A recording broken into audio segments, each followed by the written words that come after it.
Hello everyone, and welcome back to Star Trek Aristotle, a original series era Star Trek Adventures game using the rules by Modivius Entertainment. My name is ELH the Game Master, and joining me are four lovely individuals who will meet right now because I want to get into play. So, Shizno, if you introduce yourself and your character, please. Hello, I'm Shizno. I play Captain Waylon Cullen, and an eccentric, fun-loving, good-natured, and nurturing teacher-like mentor to his crew. Very I think good. that's everything I have. Yes. Yeah. Krell, what do you got going on? Hello, my name is King Cairo, and I play Lieutenant Commander Krell, the Chief Engineer of the USS Aristotle. All right, Thestral. Hey everyone, my name is Arwen. Not named after Liv Tyler's awesome Lord of the Rings character, which I had to explain to my very disappointed barista this morning. Unfortunately, it's just Welsh, which you know what I actually think is a kind of different kind of awesome. Bore da, pal, to any Welsh speakers out there. Anyway, wow, that was a tangent. I am playing the Aristotle's Linguist and Communications Officer, Lieutenant Thestral. All right, and last but not least, Minetti. Hello, folks. Gray here, playing Chief of Security Lieutenant Junior Grade Manetti. Nothing special to plug for tonight other than sit back and enjoy yourself. All right, and with that, let's get the intro video going and then we'll start.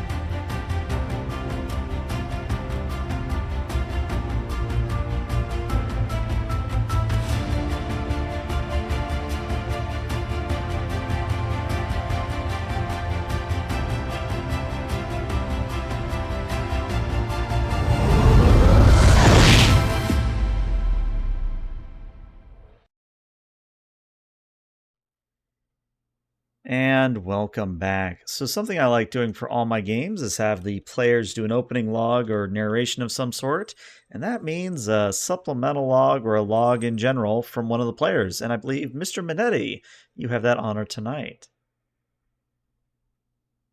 All right. Go ahead and get us started. Chief of Security's log, stardate 2165.7.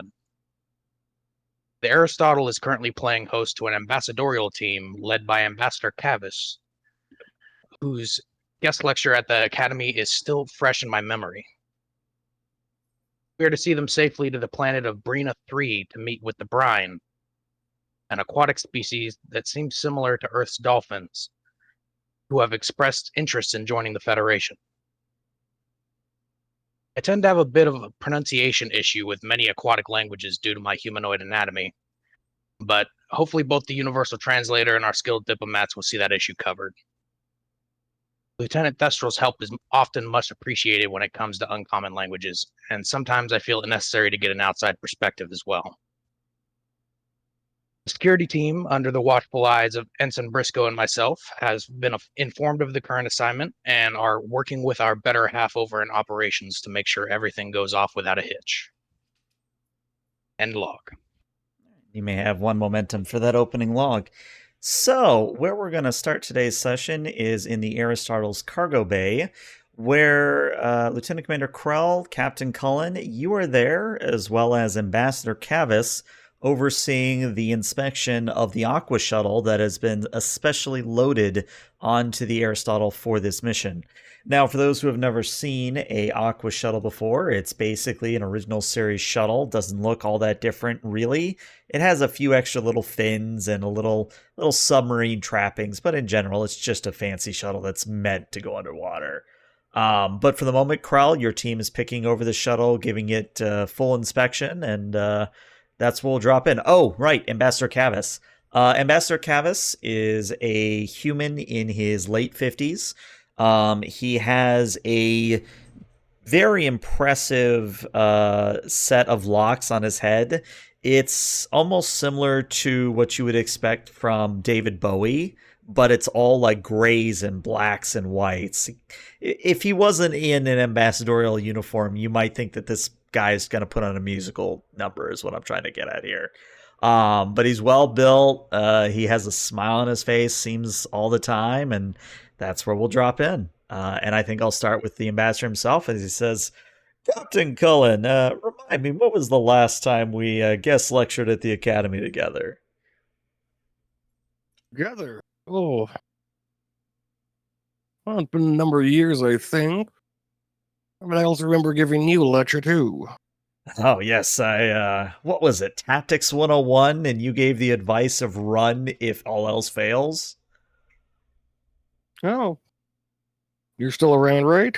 I'm still around, and a lot of people are around for that nice, wonderful piece of nugget of information. Well, it's a very important lesson that some of the hotheads at the Academy got to learn. But, Mr. Krell, is it? Tell me about yourself. It's not often I get to meet a Bolian. Yes, nice to meet you, Ambassador.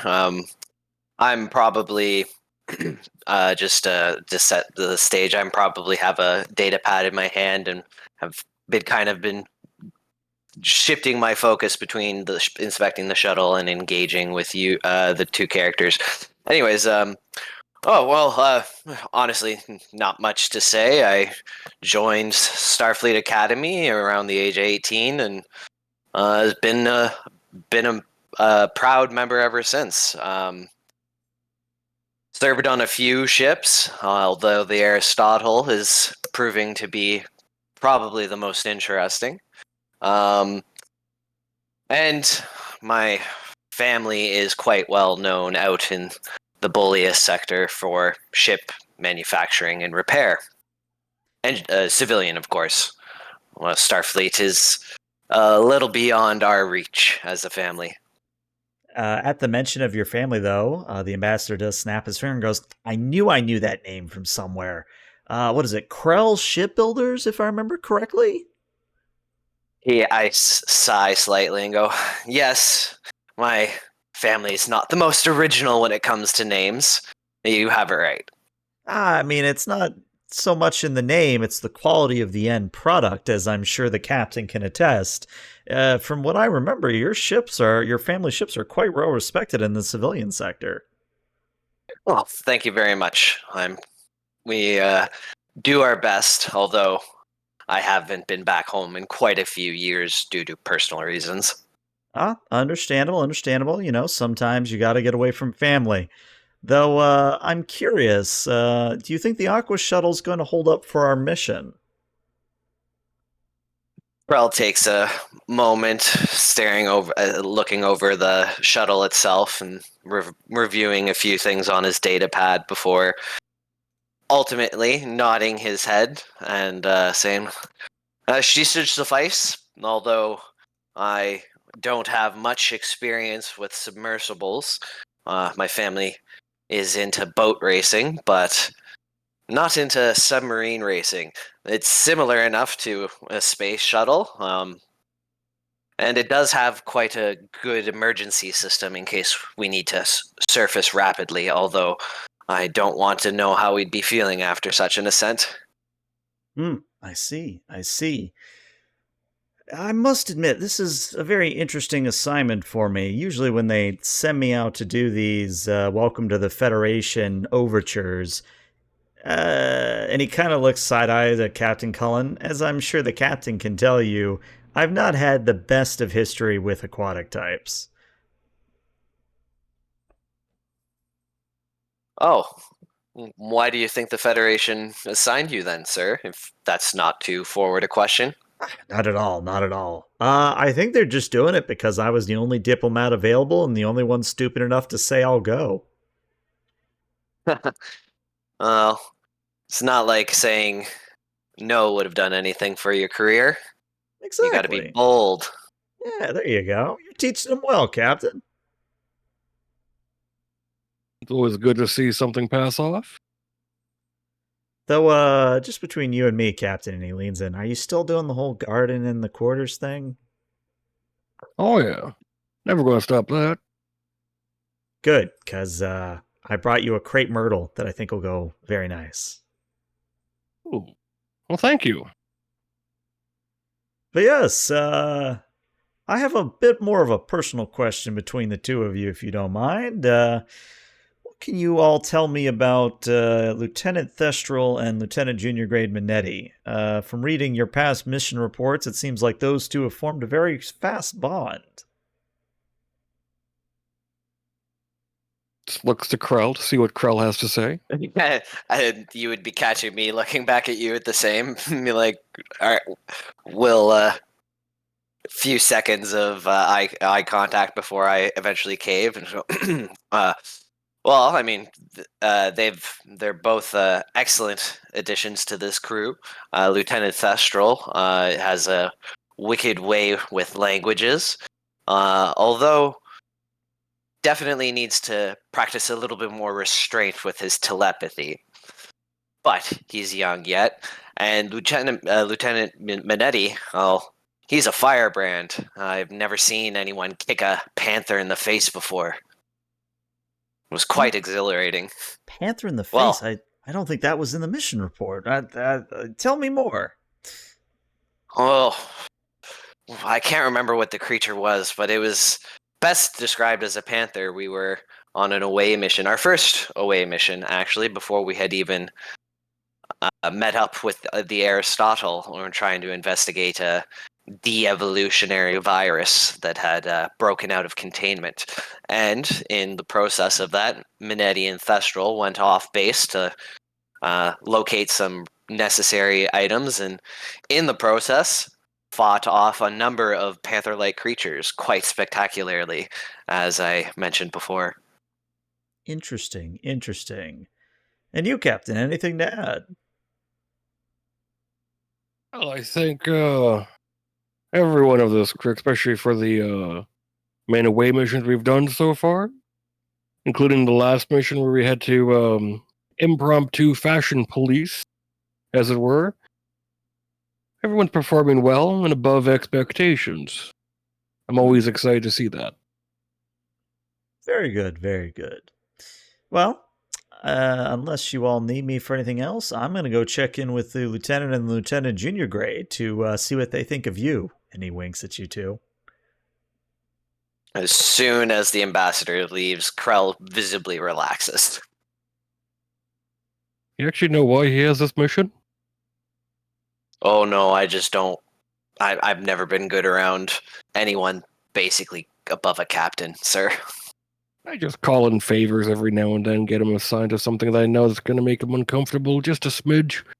Try to get him out of his comfort zone and, grow. He may not be a student of mine anymore, but I'm going to still teach him something.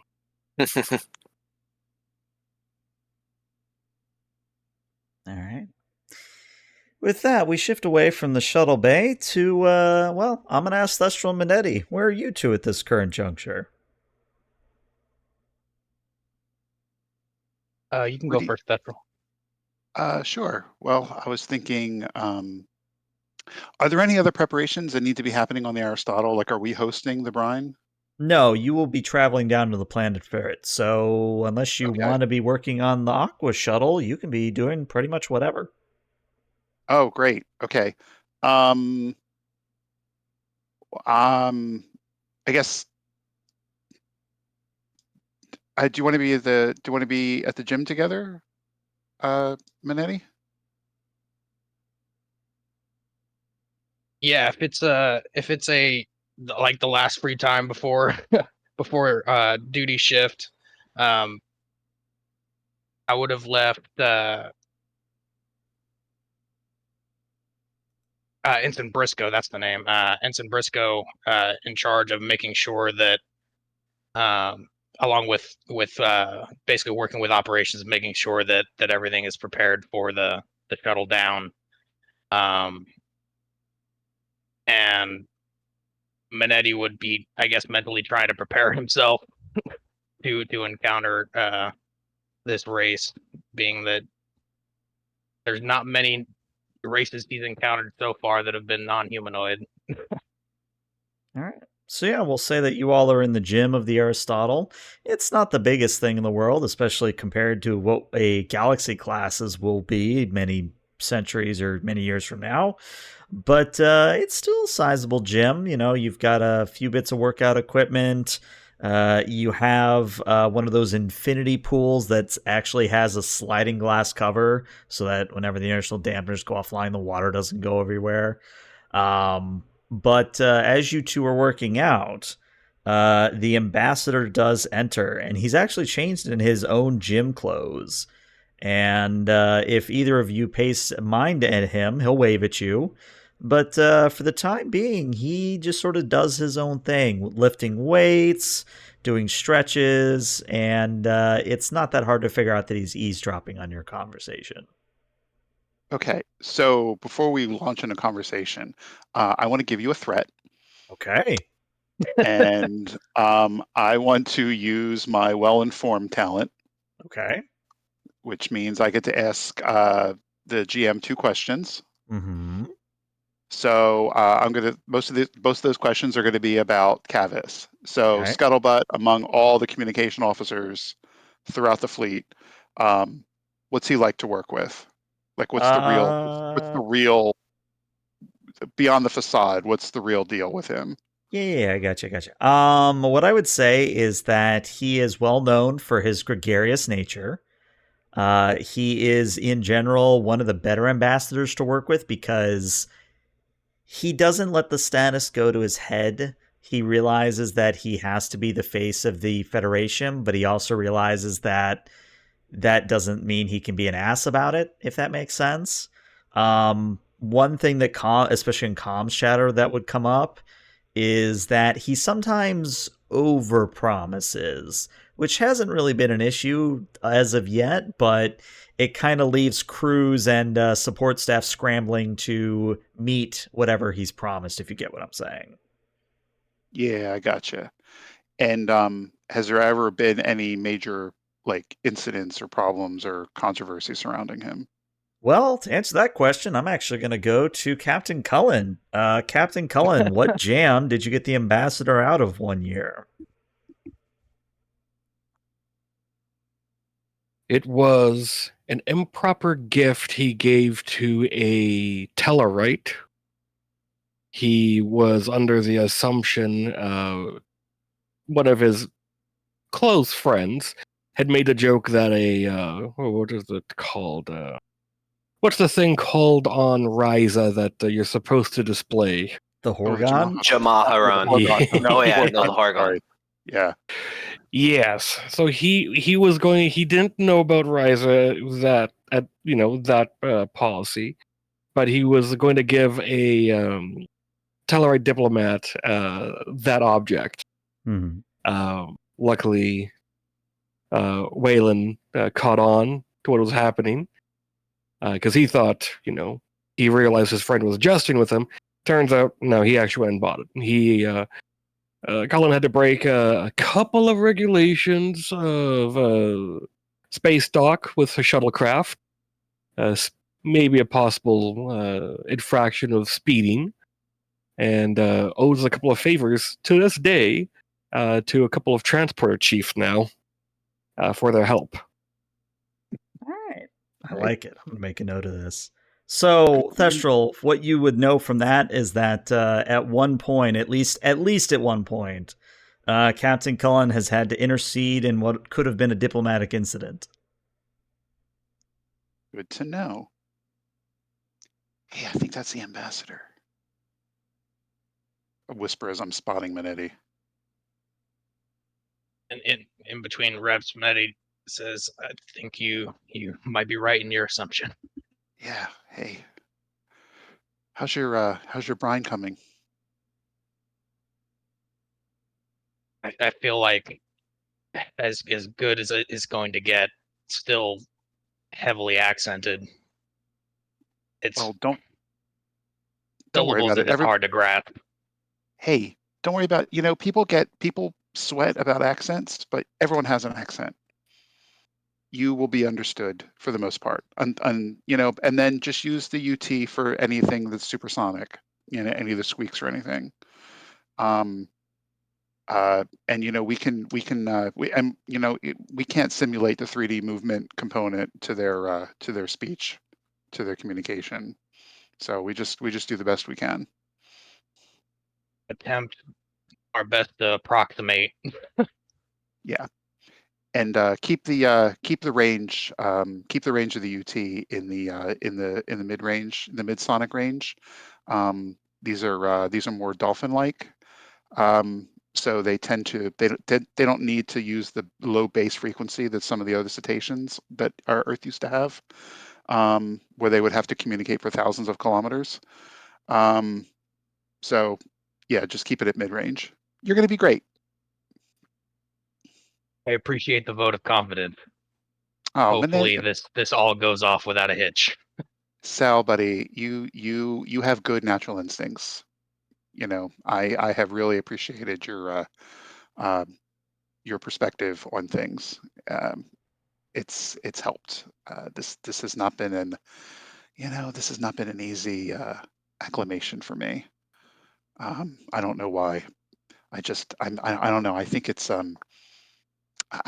kind of just when your professor is your captain.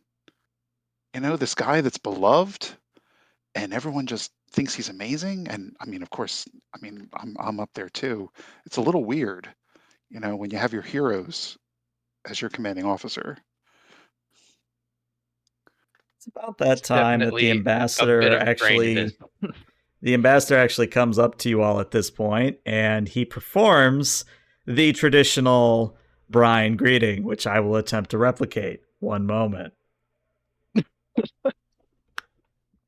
That was me actually gargling water and dying, but something along those lines comes across. I have no idea if the microphone picked it up. I hope it did. You did a pretty good job there.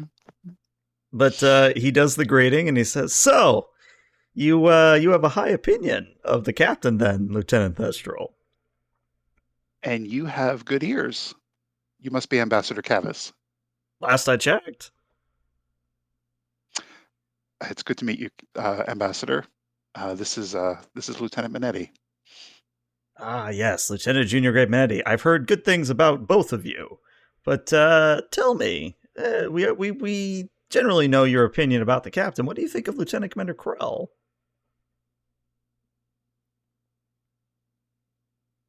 I'll look over at Minetti and what's the nature of your question, sir? What's the purpose? Just personal curiosity.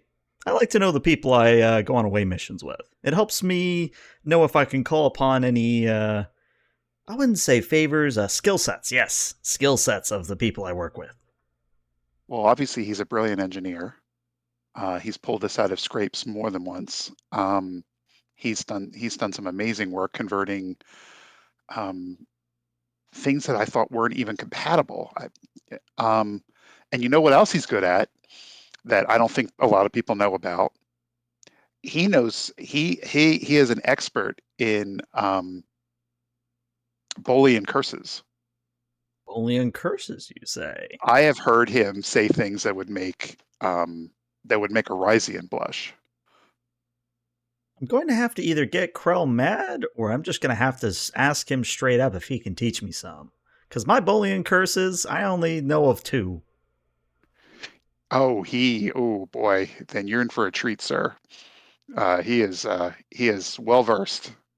Wait, how many are we talking? 4, 5, 6, 10? He is like a poet. RUT sometimes shorts out when he's around, and and things aren't going the way he wants in engineering. I feel like I'm going to learn so much from this entire crew. Maybe that's why Cullen made me come on this mission. All right, well, what are you boys doing? You doing looks like some deadlifting. You mind if I have a go? Oh yeah, you could work in. All right. Minetti will slide out from underneath the weights and then clean up the bench and so basically get it ready for him, that kind of thing. Right. So, Minetti, important question. Were you just doing normal reps or were you like trying to push yourself? Probably doing like normal, like, or even lower weight high reps Okay. for like definition, that kind of thing. Okay. So the ambassador's going to get on the bench, and whoever among you wishes to spot him, you can get in a position.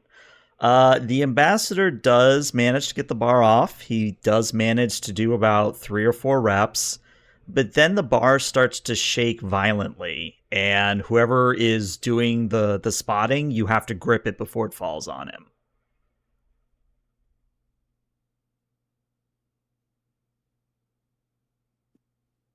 And the ambassador, Okay. as you catch the bar, he says, "Oh, sorry. I don't know what's come over me. I suddenly feel trembles all along my body. Can one of you see me to sick bay?" Of course, Ambassador. Are you having any other symptoms? No, I just seem to be shivering for some reason. And if you look at him, his hands are like actually trembling. Oh boy. Minetti hops on the communicator and says, "Minetti to sick bay. Dean, we have the ambassador incoming. He seems to be experiencing some difficulties." Understood. We'll be ready for you when you get here.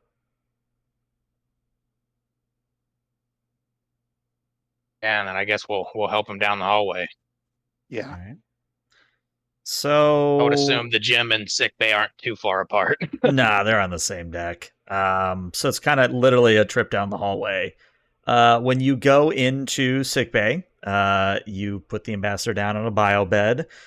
Commander Dean, the CMO, comes over, runs through the standard battery of tests and questions. And after a thorough test, he says, "One moment, Ambassador." And then he kind of waves for Thestral and Minetti to come over to the side so he can have a quick conversation with you two. And when you step over, he kind of leans in and goes, what? He said he was lifting weights, but I'm looking at these results and it's like he's some form of repetitive stress injury."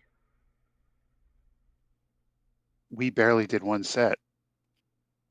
I mean, Anything in his medical history indicate any sort of frailness or, I mean, perhaps bone weakness, anything like that? No, and that's the strangest thing. I mean, I ran the test. His bones are fine. He doesn't have frailty or anything like this in his medical history. But I've given him what I can for the trembles. But I mean, and he kind of motions with his eyes for you to look at the biobed. The ambassador is still trembling after being treated. I honestly don't know what's wrong with him. I'm hesitant to Is it call it a possible? neurological issue. Is it possible that it could be symptoms related to stress? Well, that's what I meant by neurological issue. But for me to tell an ambassador that they're experiencing too much stress would be like telling Captain Cullen he can't have a garden in his quarters anymore, if you know what I mean. It's fair enough. well, maybe we should ask the ambassador. If you think that's wise for your career, you may certainly do so, Lieutenant. Dr. Dean, like other telepaths, we don't really have much patience for game playing. I'm going to sit down with the ambassador. So it looks like your reputation of making missions interesting has manifested again, sir. Well, what's the news? What's wrong with me? Well, that's just it. It sounds like Dr. Dean is still running tests, but this is the part where maybe you might have some insight. Have you been experiencing anything like this recently? Is this the first time you've had these tremors? Yeah, nothing like this before. I mean, I thought maybe I just had one too many pots of coffee this morning, but I mean, look, I just can't get it to stop trembling. I'm telling my hands to stay still, but they're not. It's really weird. That must be very unsettling. I'm sorry. I'm sure Dr. Dean's going to do everything he can to make you comfortable and to try to get to the bottom of this. What was your assignment before this? What have you been doing in the last 24 hours? Well, I was here in the last 24 hours. I was just in my quarters. Before this, I was on Starbase 32, and they gave me a clean bill of health there. You're the comms officer. You can probably get those records real quick. I don't know. Again, looking at my hands, they keep trembling. We're due to arrive at Brina III in 4 hours, if I remember correctly. All right. Well, Sounds about right. We're gonna do everything we can. I'm gonna go up to the bridge after I get changed and see if I can. I'm just gonna check in with what starbase did you say it was? 32. 32. I'm gonna just do a quick check in with starbase 32. Make sure everything is okay there and get your records sent so that Dr. Dean has something to compare with. And I'll lean in closer. If you need anything else, please don't hesitate to ask, okay? Anything that we can do to make you comfortable. Well, if this trembling hasn't stopped by the time we arrive on station, I'm going to need some form of prosthetic or something that'll stabilize my hands so that it doesn't look as a sign of weakness to the brine. Is their culture dictated upon is that a cultural concept of there or cultural I can't speak. Is that a cultural precept of theirs to not that presenting weakness would be at a disadvantage? Not so much that, it's just that, man, I wish these hands would just stop. Sorry. It's No, it's more that okay. I have a professional standard I like to hold myself to, that I'm the face of the Federation, and I want to make sure that it's the best face possible. Of course, they're aquatic, and we're going to be doing all of our interaction through the view screen of the Aqua Shuttle, but I don't want them to see me fidgeting or vibrating, if you get my drift. Yeah, and that could influence possible communication with them too. Well, I'm going to your engineer, Krell. He do any work with prosthetics? I bet you he knows his way around a prosthetic, especially considering the captain. Um, uh, I can have him come down here and talk to you if you'd like.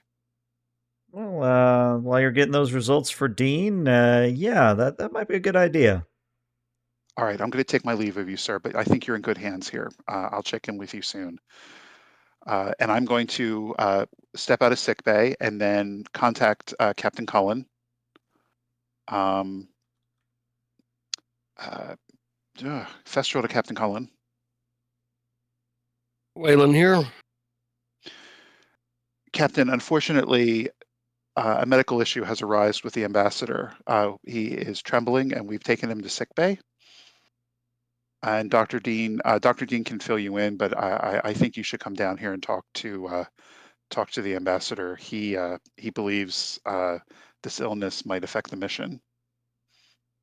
Understood. I'll head on down right now. Thanks for letting me know. Sure. Thestral out. Thestral to Commander Krell. Krell here. Commander, the ambassador is currently in sick bay and has requested your presence. Why, if you don't mind me asking? I'm not well known as a doctor. He requires your skills as an engineer. Unfortunately, he has developed some symptoms, trembling, that Dr. Dean hasn't been able to lock down yet, and he wants to know. He's asking about your expertise about prosthetics. Next to none, but I'm sure I can figure out something. I'll be down shortly. I have every faith in you, sir. Thestral out. And then I'm going to head to my quarters to change into my uniform, and then I'll head up to the bridge. All right. So while you're doing your So, thing, what are you doing, Minetti? I would have stepped to the side to talk to Lieutenant Commander Dean, medical officer. At least the initial thought that pops into Manetti's mind, and he would basically be looking to confirm or deny with the doctor based on brain scans is whether or not this ambassador is experiencing something similar to thalassophobia. Like he doesn't, like he's not necessarily, there's nothing seemingly physical causing the tremors, Psychosomatic. but yeah, it has to be something related to the mission. Otherwise, it wouldn't have just started hours after he's been here and as we approach the mission. I see where you're going with this. So the doctor does kind of put a hand to his chin and he goes, that could be it. I mean, we don't usually keep fears like that in the medical record unless it's relevant, but I'd have to ask the captain. The captain's known the ambassador longer than I have.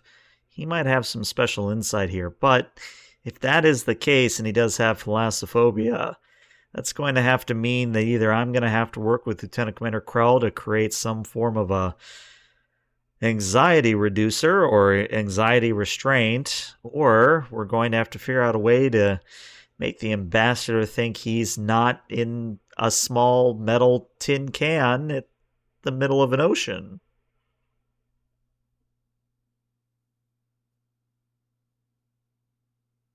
Can't say I envy you in that task, but if this is the reason behind the ambassador's tremors, hopefully it is something we can at least work towards solving. Well, the good news is I can tell you it's not Parkinson's. I would have caught that right away. You know what? I think you're onto something, though. I'm going to run some additional tests, and whenever the captain gets here, I'm going to ask him to work his magic. All right, I appreciate it. I'm going to go ahead and get changed into duty uniform, and I'll be back as soon as I can. Wonderful. Thank you, Minetti. Yes, sir. All right. And Minetti will head off and go shower and get his uniform on and all that. All right. So while you're doing that, between Krell and Cullen, which one of you wants to arrive first? Cullen. Okay. So Cullen, you walk into sickbay. You see that the ambassador's on a bio bed. His hands and legs are visibly trembling. And Commander Dean, the CMO, does come over and he gives you the quick rundown, including the inkling that Minetti just thought of. He does communicate that and adds, you've known him the longest of all of us, sir. Has he ever shown a fear of water? Cullen's just going to think back and try to remember if anything has come up. Like, he was a professor, a teacher, but he wasn't in charge of any of the physical side of things at the academy. So because he's just trying to think of if anyone's ever said anything. All right, I think that's going to be our first roll of tonight. If you could give me a reason and command at a difficulty of 2. And you have 1 momentum at the moment, and you can always give me threat if you want more. I'll take that 1 momentum if that's okay. To get 3 dice. All right. And since it's been a while, let me gander at your focuses here. Yeah, you have Starfleet protocols and team dynamic. Yeah, you have a focus here. All right, cool. All right. So 3 successes with a complication, which means you get that momentum right back. Do you want to give me threat or do you want the complication? I'm a fan of always having a complication. Okay. So you do rack your brain, and actually, yes. Remember that trip to Ryza where he got the Horgon that you totally just invented and I'm rolling with? Apparently, when he was just landing on the planet, there was an issue with the weather control system, and his shuttle went down in open water, and he had to be rescued after about 10 hours. So he was in open waters in the middle of a squall for about 10 hours. That might have left a significant psychological impact on him. Gonna stare at him for a moment before I give the information to the doctor. Doctor kind of furiously writes this down in his pen and goes, "Why don't they ever record these things? You know, if we just recorded things like this, we wouldn't run into." Okay. All right. Well, if that's the case, sir, we have a few options. One, we can have Krell give him some form of immobilization device which would stop the trembling. Little barbaric, but if that's what the ambassador wants, I can't tell him no because it's not a medically invasive thing. You could try talking to him, get him over his fear. That's always an option. Or I could shoot him up full of drugs and hope he doesn't act too loopy on the mission. I'm not really thrilled about that third option, but it is my duty to inform you that it is an option. He just thinks for a moment and he just stares at the doctor before looking over. He's like, all right, I'm going to talk with him for a bit, see how he's doing. Well, be my guest. Thanks, Doc. And then he's going to head on over and grab a chair and drag it just to make that noise. Okay. Obviously, this Just gets the ambassador's attention. sits down and look at him. So, could you use go you as ahead. a bartender.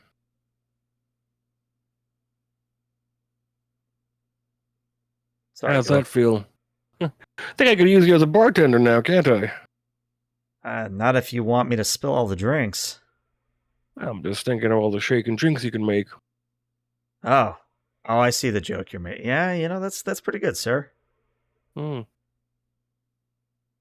never told me that this happened after Riza. So you figured out. Yeah, it's not something I'm proud to talk about. You know, it's when you got this mission, I thought this was your way of helping me get over it, and I didn't complain because you're right. It's an irrational fear, but and he kind of holds up his hands. I mean, look at me. I haven't even seen the planet from orbit. I'm already doing this. He smiles softly, and he holds up his own hand, and he just looks at it for a second, and he lets it shake just a bit. Like, do you know what this is from? He kind of squints at the hand. I mean, you've lived so long that it could be some medieval injury. It could be from ancient Babylonia. Sorry, I don't know. No, not the cause. But do you know what it is? Same thing you have. It's fear. My fear is different, though, but the same effect. The only difference between me and you is I've learned to live with it.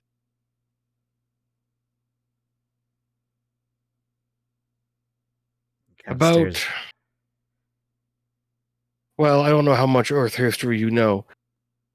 It was during the setting up of the trades between Europe and North America. I had my own ship. And we got caught in a storm. And luckily we made it through, but the temperature dropped drastically. We didn't know what it was back then. But we weren't prepared for this crew, this ship, wasn't just transporting supplies and goods, it was transporting families. This was my first family that I had on Earth. And for weeks, I didn't sleep. I was terrified of what could happen. And luckily, we made it through. I got them settled in our new home. They were no worse for the wear, but that fear has stayed with me. They're long gone by now. I have descendants, yes. I see cards from them every now and then. But that fear of losing my family is always going to be with me because you know why? You, Minetti, Thestral, Krell, all of my students, everyone I have taught, you've all become extensions of my family. If you don't think that, that's fine. But to me, I see you all as family. And I have to send you out there with the best knowledge I have, with the best tutelage I can offer and give. And I pray to whatever's out there, I hope with all of my being, that none of you ever have to go through something that will make you that scared, to give you that fear.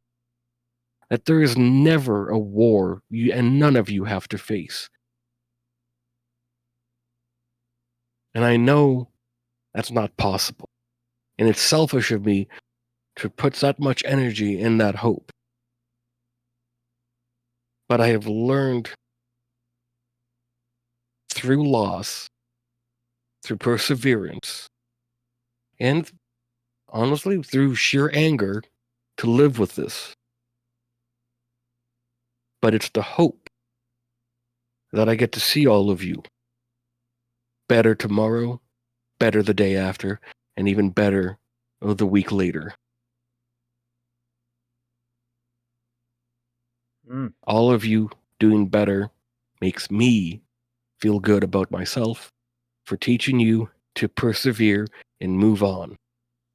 I always want my students to give them 100% of whatever they're doing, unless it's blood donations. Never give 100% blood donations. But and he stares at his hands. I'd like you to give me a presence command. It was going to be a difficulty 3, but your monologue docked it down to a 2. So a presence command here. You do have a focus. okay. I'm going to pop a value. You're going to drop determination on this. Okay. Yeah. Do lifetimes of adventure.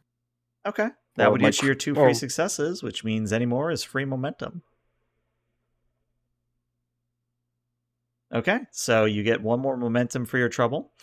And yeah, the ambassador, he takes in what you said, he starts to process it, and he does stop trembling a little bit. Like, it's not a instant, like one moment he's trembling and one moment he's not, but it does gradually get back to normal where he's still twitching a little bit, but it's not like the vibrating he was doing.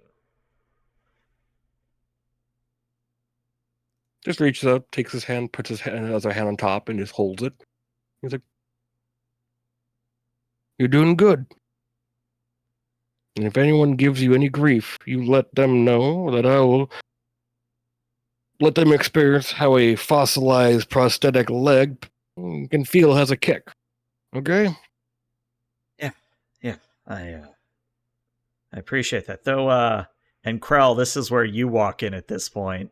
The ambassador looks up. Maybe I could still use Krell's help on this. I come strolling in through the door, whoosh, and I've got my engineering kit in hand, and I go, I'm here for what you need, Ambassador, but well, you don't have a warp engine, warp nacelles, or a reactor core, so I don't know how much help I'm going to be. Well, it's actually, and he kind of glances at the captain before glancing back at you, Krell. The captain's kind of given me an idea. Are you familiar at all with ocular prosthetics? You know, the kind of things we use to give those without vision. I've read a few papers. Well, the reason I ask is because I have a feeling that, you know, Captain here has calmed me down for the moment, but my worry is that if we get down to the surface and then underwater, that I might experience the condition again. So what I'm thinking is maybe you can create me some form of visual modification device that will make me not look out on an ocean, if that makes any sense.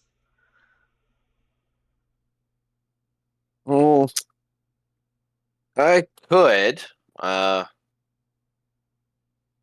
potentially. It would be rather bulky. I don't know how good you'd look. Uh, are the brine at all uh, obsessed with physical appearance? How bulky are we talking? Well, a standard visor is going to cover the top portion of your face. To add a visual processing unit to filter out any visuals of open water is going to take probably some jury rigging. So, pretty bulky, sir. Won't be too heavy, but you'll definitely not win any uh, points for fashion.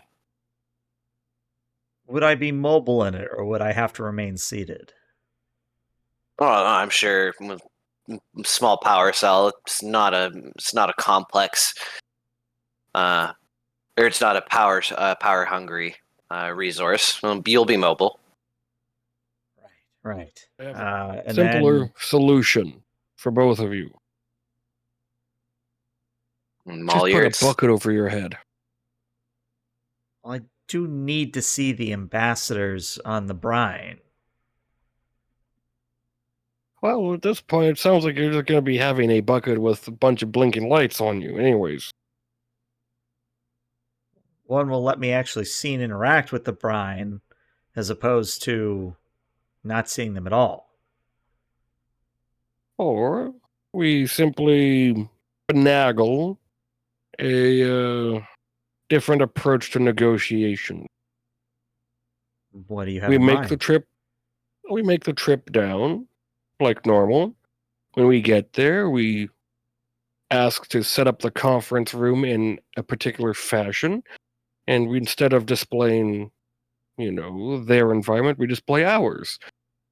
We have made the gesture to come to visit them. The least you can do is see how we act in our own environment, at least visually.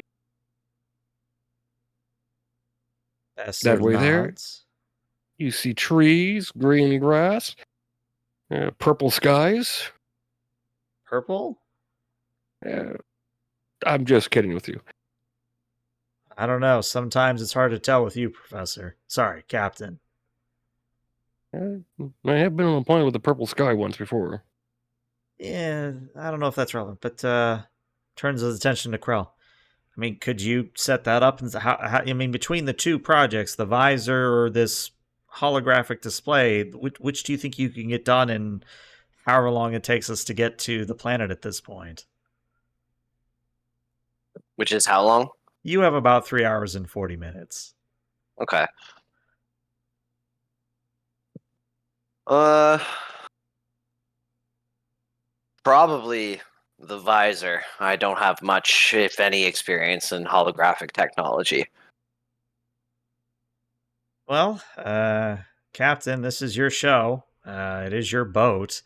I could override you with my ambassadorial rank, but you know what? Out of respect, I'm going to let you make the call here. We'll do the visor. Since you're not needed for the whole entire time, you're going to talk to me about the brine. If the worst comes to worst happens and you can't proceed, I can step in as a temporary relief coach. Okay. Are you familiar at all with their greeting? just looks at you for a moment. Like, hey, it's a subvocal harmonization, right? Involving, well, for us at least, a liquid. More or less. We'll need to practice it just in case you need to step in. But Lieutenant Commander Krell, I know I'm asking a lot of you in a very short time. Whatever you cobble together, we'll make it work. Mm. Your trust in me is well placed, sir. And as the ambassador and the captain begin making gargling noises, and Krell, you go to a lab or wherever you want to go to make this visor. I think that's an excellent moment for us to take our break. We'll be back shortly, everybody. Stick around.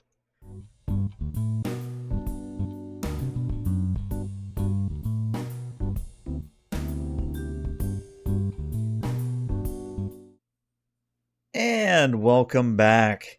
If you're just joining us, the players are a few hours out from Brina III, where they're about to engage in diplomatic relations with the brine, a aquatic species that's interested in joining the Federation. However, it appears that Starfleet being Starfleet, maybe with a little help from Captain Cullen, might have sent an ambassador with a fear of water, of open water. And nerves and tensions are high as Krell races to make a technological solution to a psychological problem, while the ambassador quickly debriefs or briefs, whatever the word is, Captain Cullen on the brine.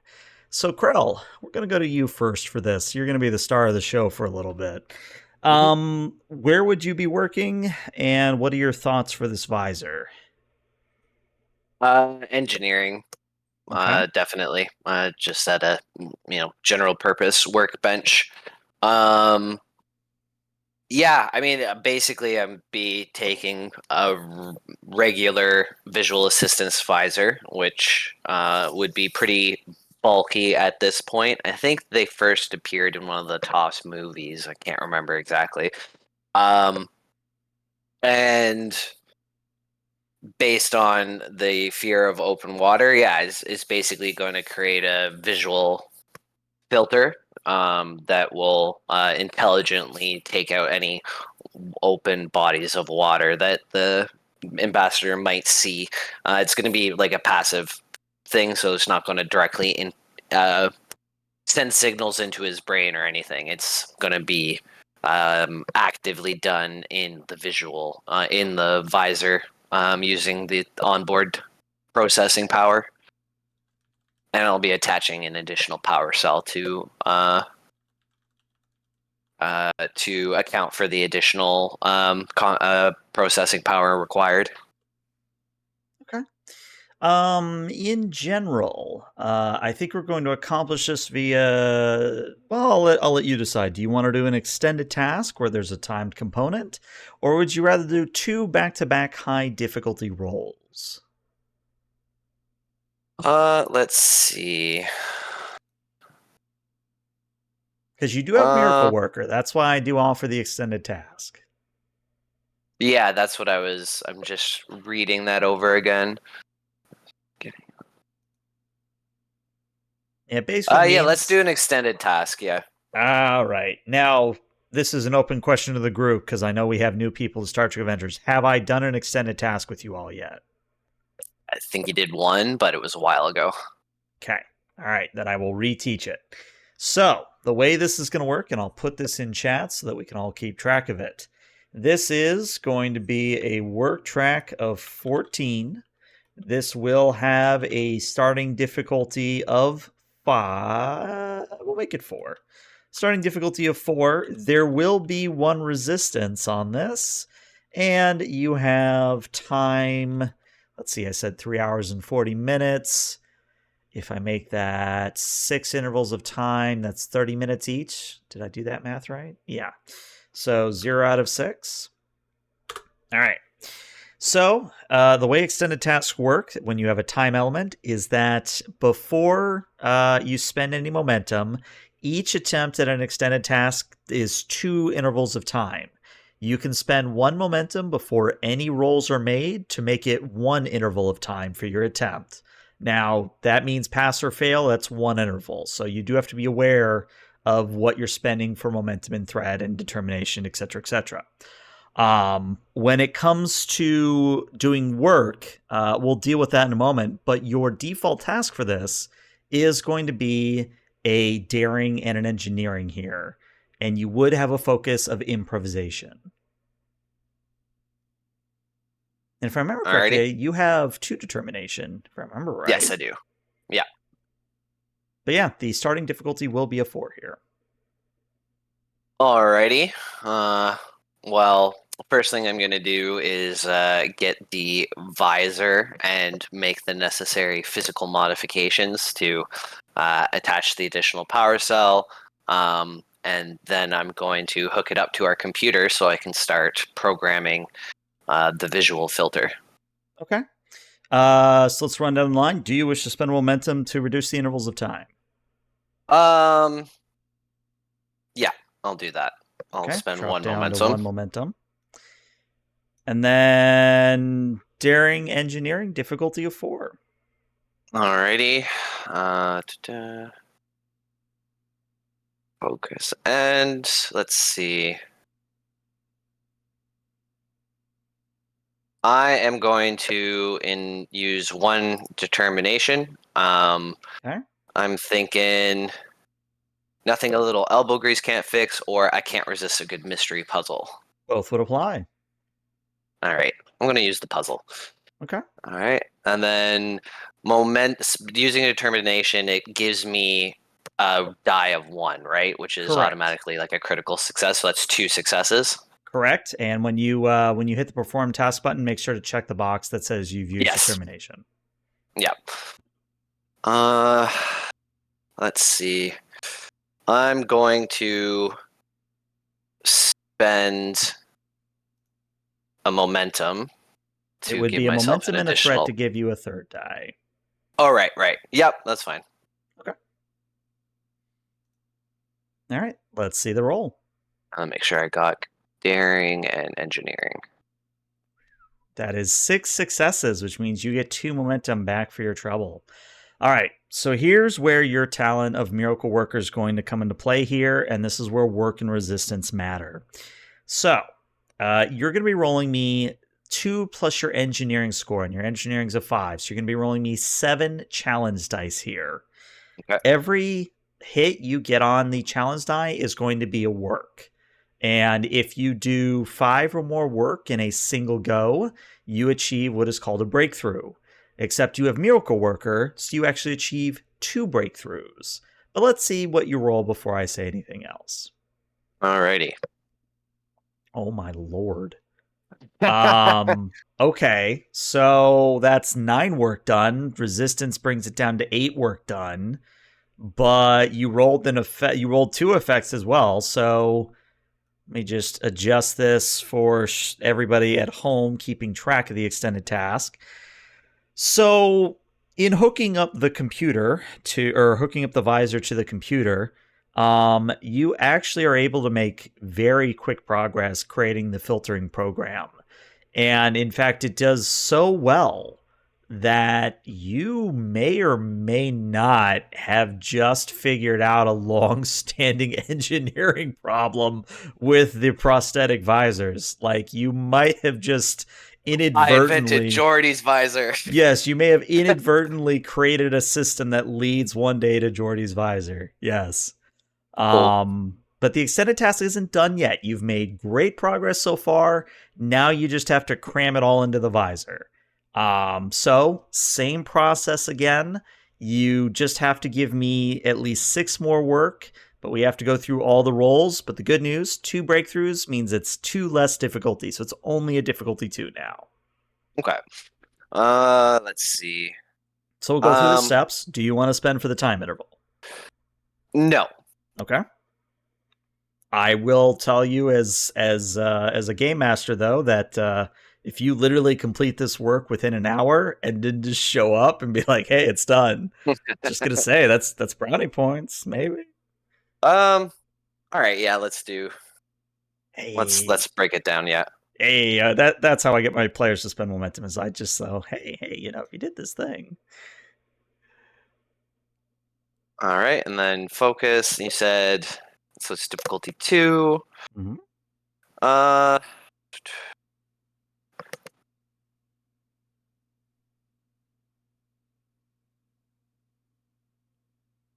would my testing a theory work here? When you attempt a task using engineering or science, you may roll 1 additional d20 so long as you succeeded at a previous task. That Or would is definitely it? come into play. Yep.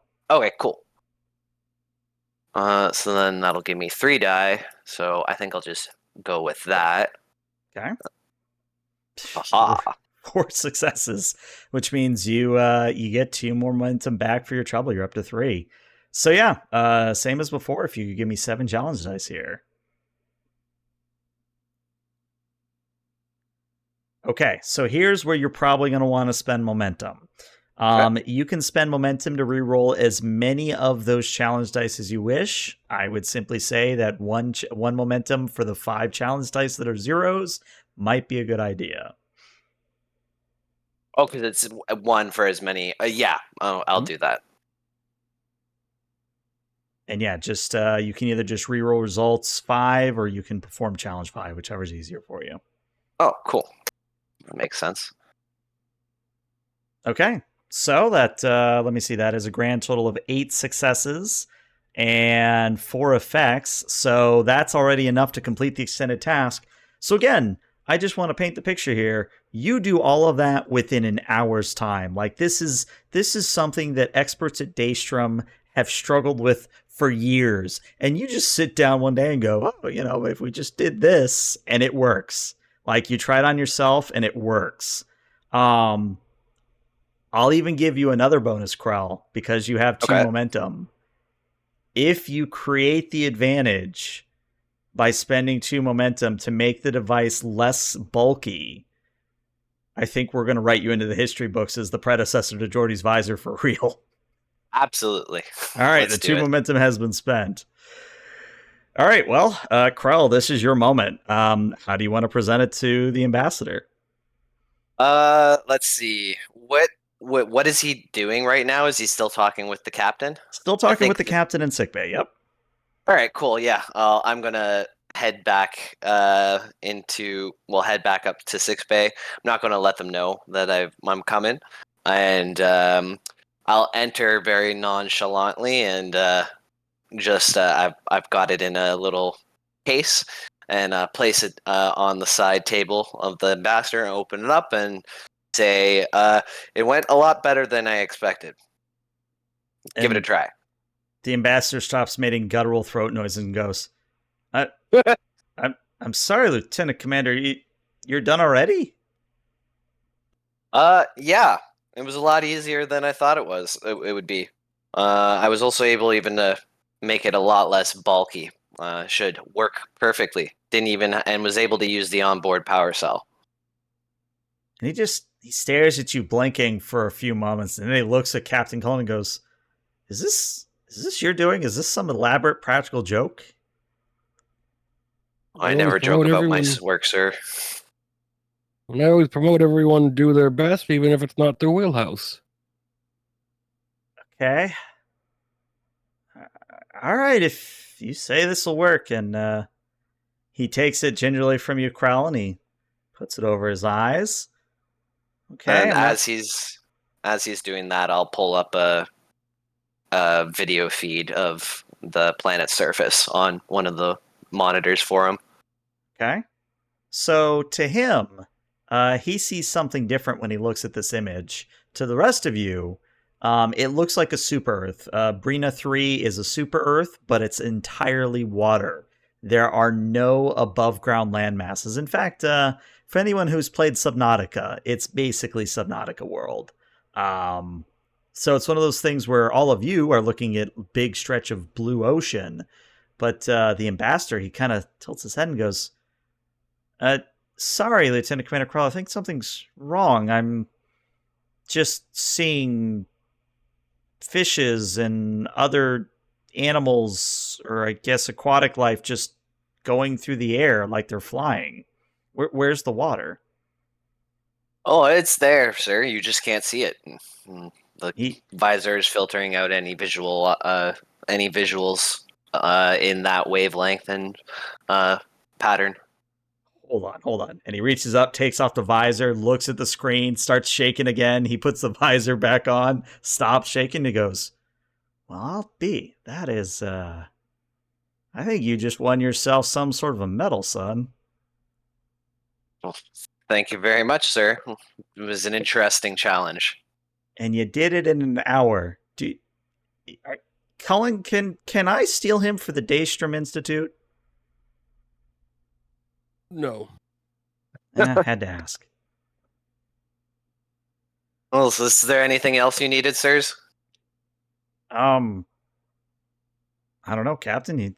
Do we have any other miracle working that needs done? Oh, my sonic shower is kind of making an off-pitch whine. Oh, I hate when that happens. I'll get what's his name? I'll get full S on that. Somewhere in engineering, full essence is disturbance in the force. All right. So, with that, we're going to cut ahead to your arrival at Brina III. As I said just a few moments ago, Brina III is a lovely, luscious blue ocean planet. There are no land masses. However, you are able to note that there is a floating structure in the northern hemisphere that is large enough to act as a space elevator. So it is one of those things where there is a orbital facility tied to the tether, and there is a sort of sub-aquatic structure that's holding the elevator in place. You're expected to either go down in the aqua shuttle or come down the elevator. But when you arrive, the ambassador and all of you are on the bridge. The ambassador's wearing his visor, and he says, "Well, man, this is interesting. I'm just sort of seeing a ball of rock, no water whatsoever. This is great. Lieutenant Thestral, can you open a channel for me, please?" Absolutely, sir. And then I would direct the emitter arrays, fire up the proper sequence, get the power levels correct to account for the way frequencies operate underwater and how they're much more powerful, and open a hailing frequency. All right, the ambassador. I was going to gargle again, but I don't have the throat for it right now. The ambassador does give the traditional greeting of the brine, and then he adds on, "This is Ambassador Brine of the United Federation of Planets, here at your request. We would be happy to meet with you at a location of your choosing. We've brought along a aqua shuttle so that we may journey down to your environment. However, we can also make overtures here and have you witness our environment. We are at your disposal, as you are the ones who requested us. But might I say, it is an honor to work with you and potentially bring you into the fold." And then you wait about a minute, and then you get a hail back. We're receiving a message, sir. Putting it through now. And appearing on screen is what I can best describe as a dolphin mixed with a squirrel. Now, I know what you're thinking. You're thinking, ELH, what the fuck, a squirrel dolphin? What is this? Think of a dolphin, but instead of the flipper tail, it's like two big squirrel tails that rotate. I think I've lost people, but just bear with me. So you got these two rotating squirrel-like tails that just sort of literally propel them through the water. But the brine, as they appear to be, they offer back the traditional greeting in their language, but then in what appears to be a universal translated common, say, "We welcome you all, Aristotle and Ambassador, to our humble planet. We are interested to engage in cultural exchanges and potentially join your federation. However, we do have a requirement that we see your vessel first."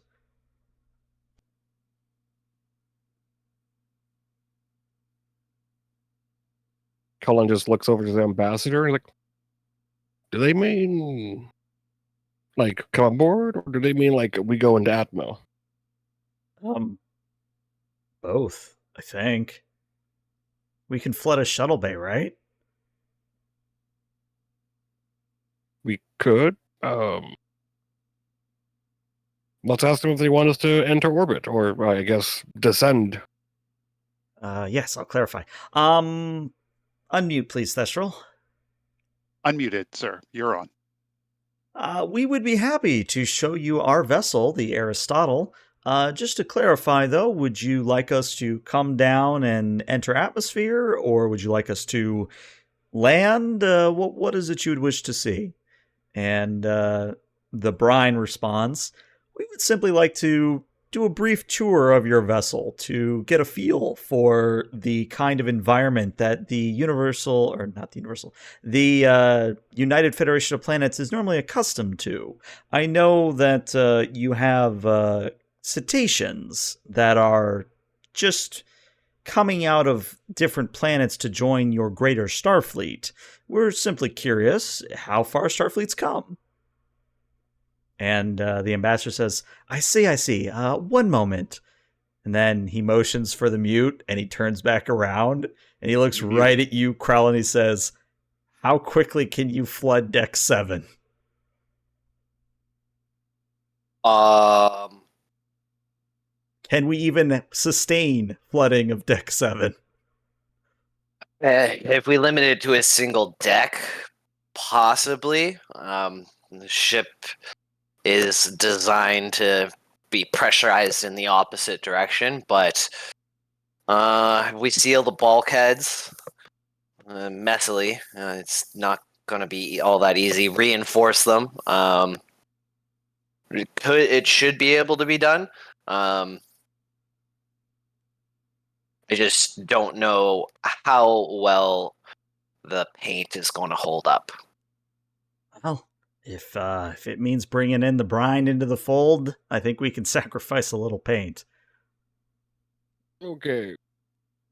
Now, I'm all for diplomatic relations and all that, but how about we ask if they actually have a method of traversing into atmosphere like ours?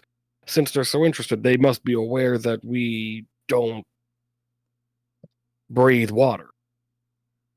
Oh, that was actually something we asked before this whole mission was concocted, Captain. They've made some trips off-world in their vessels, but they're all enclosed water spaces. They don't have any terrestrial means, as far as we're aware.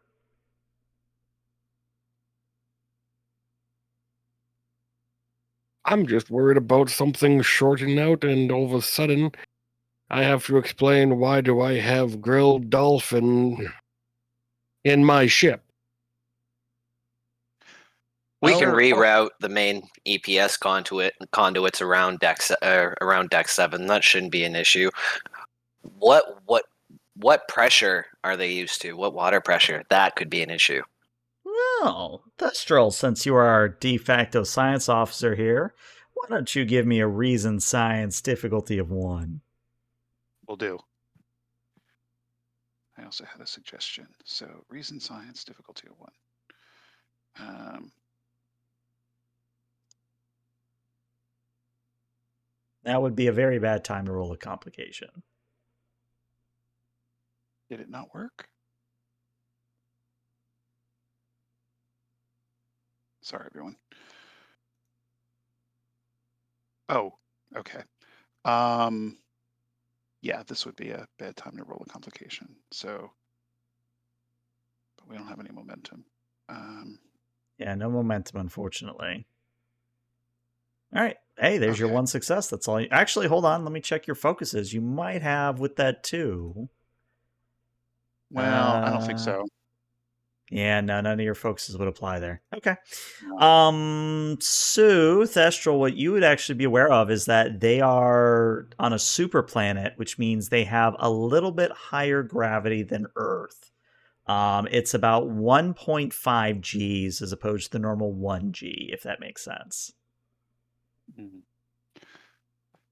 Mr. Krell, can we instead of flooding the deck, can we construct some sort of variable gravity platform on an anti-gravity platform, basically putting a fishbowl on an anti-grav platform, so we can show them more than just deck 7?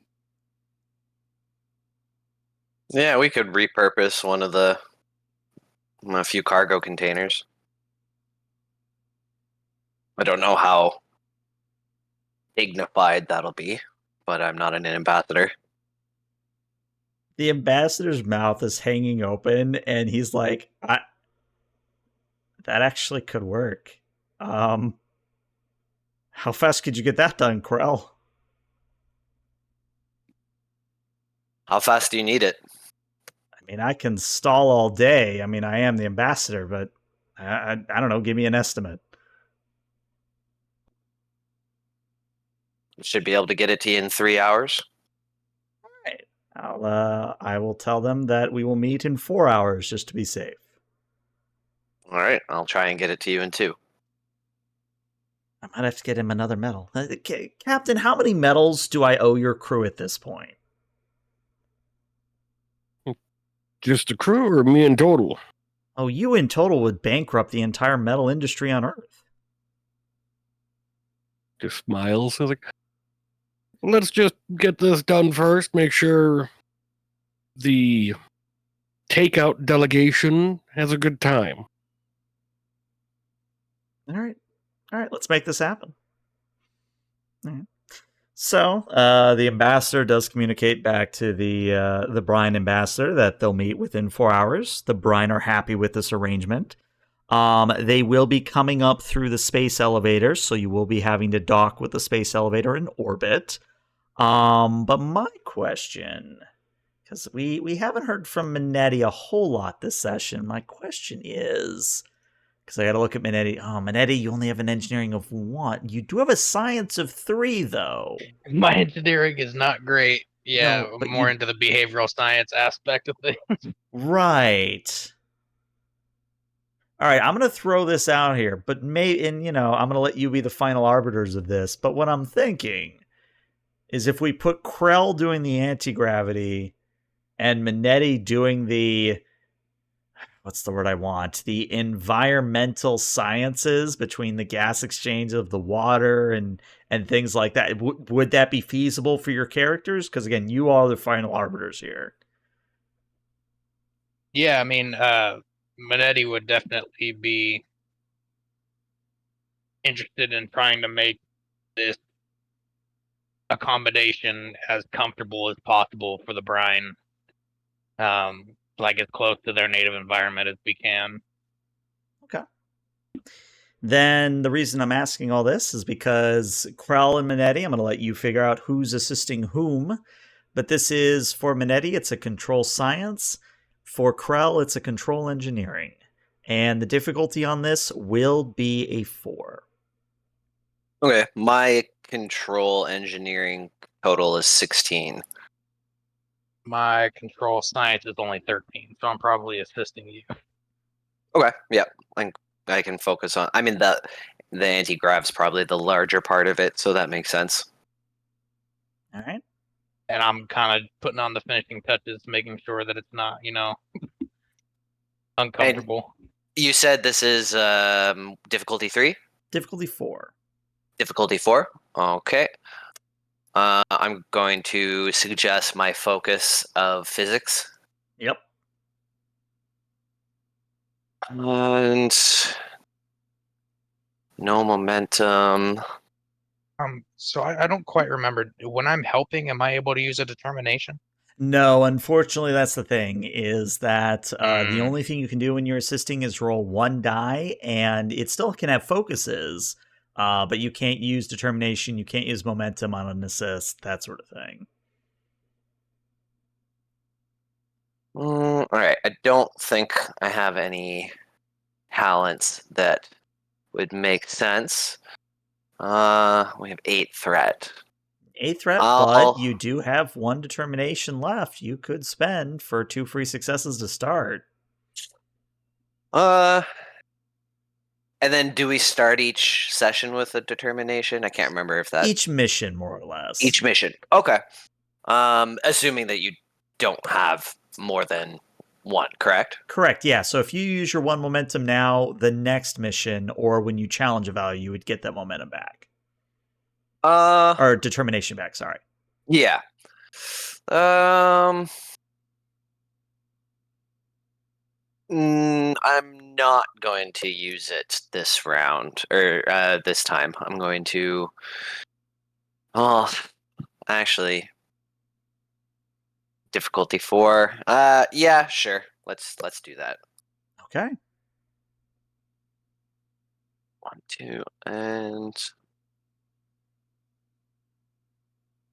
haha.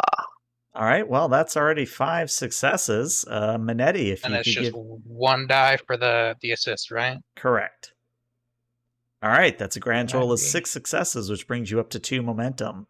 So, I'm going to let Krell and Minetti roleplay it out, but once again, you work miracles, and you now have an anti-gravity fishbowl, I guess is what we're calling it. I can't think of a funny name for it right now. And we'll say that it's got a onboard control device for the brine that'll singular, I guess would probably still just be brine for the brine that'll be occupying it, so they have the ability to move about themselves. Okay.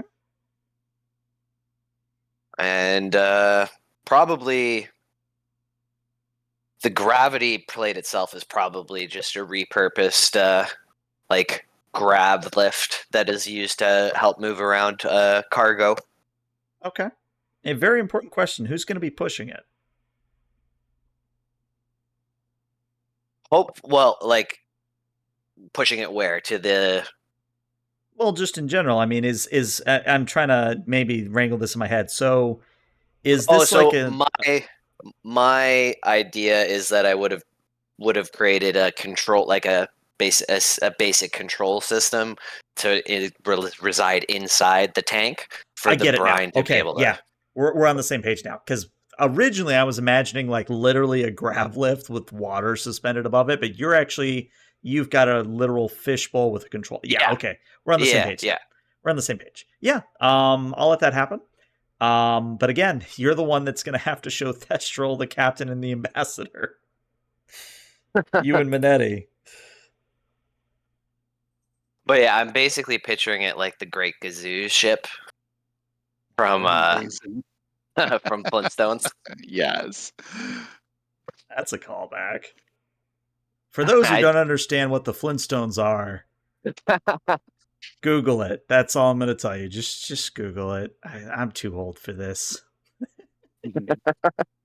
Hello, dum dum. But yeah, since the control mechanism's on the inside, I will Minetti and I will both be wheeling it into wherever we need to take it to where Thestral and the captain are, presumably. I don't know, Thestral captain, where are you and the ambassador? Well, I'm probably on the bridge. Yeah, but I can be wherever anyone needs me to be. Does Krell summon us to examine this contraption? That may be the So better option. Have them Krell come wouldn't to think the... to. Krell would just be like, "All right, cool. This is good enough." He's very confident in his engineering skills. But if Minetti suggests that, then he'd probably be like, "Oh yeah, that's probably the better move." Eddie would say it may be best to have them meet us down in one of the shuttle bays. As solid as this work seems to be, I don't want to risk wheeling this through too many doorways. Oh, that makes sense. All right, well, let's get this thing to where it needs to be. All right. So for sake of argument, let's say you're going to the shuttle bay because it's near the airlock and it's where you're going to have to figure out the whole transfer process from their water to your water. But again, as you two wheel it in and the ambassador and team arrive, the ambassador just looks at it and goes, "Do it is that what I think it is?" If you think it's a really, really high-tech fishbowl that can move, yes. So, Oh. would it be fair to dub it the Brine Observation Window Locomotive? Or bowl for short? Oh my I had to fucking I had to God. do that in my head. You certainly could, sir. You certainly could. Oh my God! And then chat, did we put colorful gravel at the bottom with a little castle and treasure chest that bubbles? Well, presumably it would have an aerator in it. So there would The definitely aerator. at least be bubbles. The aerator is like one of those old style diving bell suits that just lets bubbles out every now and then. I have a snail on the bottom eating up the algae that forms. Yeah.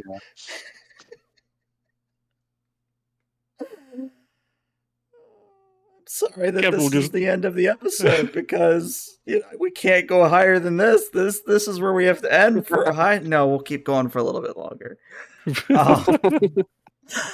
The ambassador, as I try not to keep laughing, the ambassador looks at you, Cullen, looks at Minetti and Krell, and goes, "All right, I give up. You know what?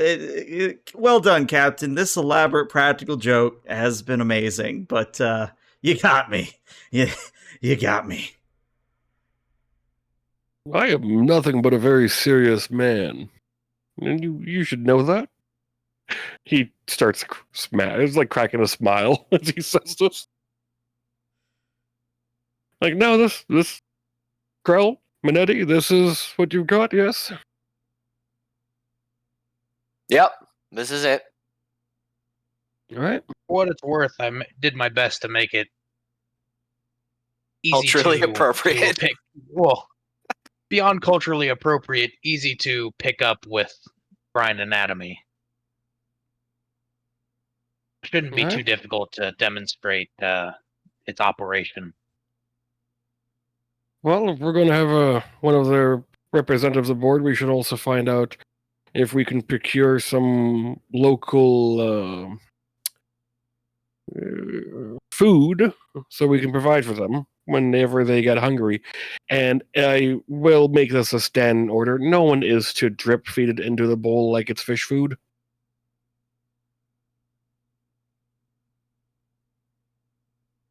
He just looks at everyone and is he waiting for like confirmation? The Wouldn't dream of ambassador it, just sir. stares. What about if Wouldn't have been me, what sir. if we toss it in like fish? No shaking of a can, no tossing it in unless the representative requests to be fed in a.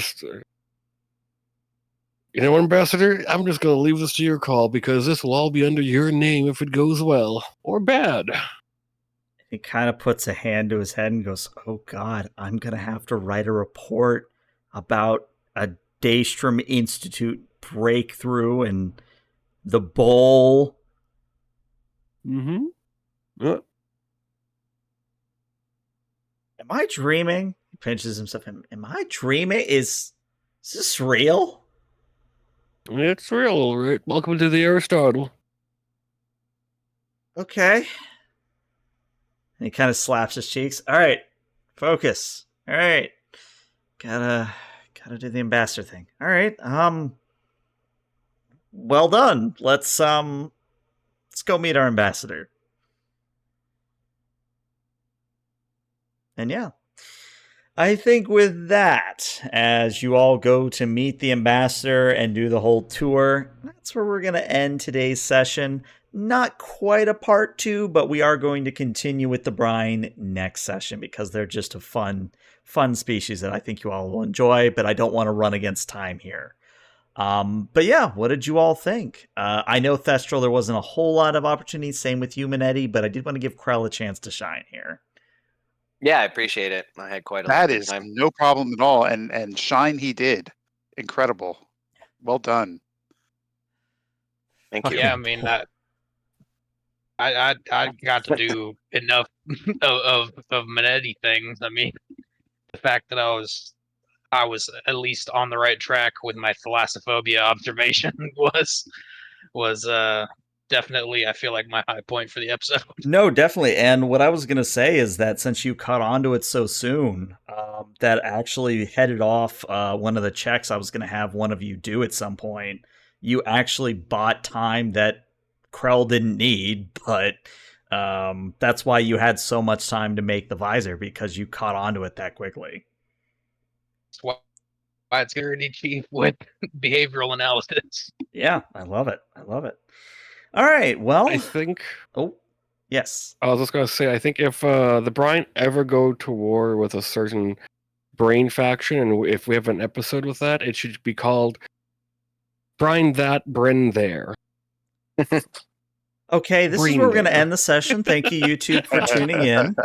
Twitch, stick around for more puns, but YouTube, I'm cutting off your torture now. Bye-bye.